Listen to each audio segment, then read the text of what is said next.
Et c'est vrai ça que faut pas bouger s'il est là?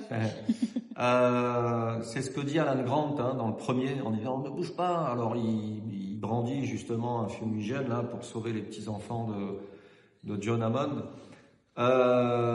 Mais ça suffirait pas parce qu'à l'époque de JP1, on savait que les globes oculaires participaient justement aux stratégies de chasse, mais on n'avait pas encore compris que l'odorat, parce que bulbe olfactive hyper importante, participait aussi beaucoup à la chasse.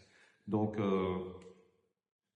KO. John Hammond, Alan Grant dead, et puis les petits-enfants aussi.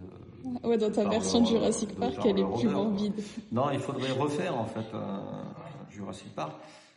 Et même à la française, j'ai envie de dire, parce qu'on a plein de dinosaures en France, aussi fantastiques, enfin aussi cool que le fameux T-Rex dont on parle tout le temps, ou le fameux Triceratops.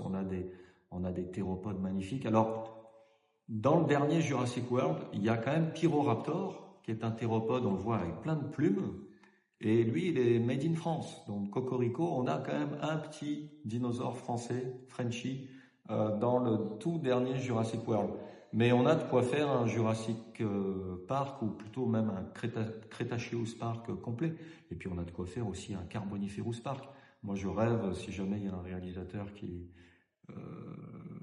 m'entend, d'un Carboniferous Park avec des libellules de 70 cm, des mille-pattes de 2 mètres, des salamandres de 2,50 m, des scorpions aquatiques, enfin des sortes de scorpions aquatiques de 3-4 mètres. Enfin, chaque période géologique correspondrait à un propre parc, tellement l'évolution nous surprend, quoi.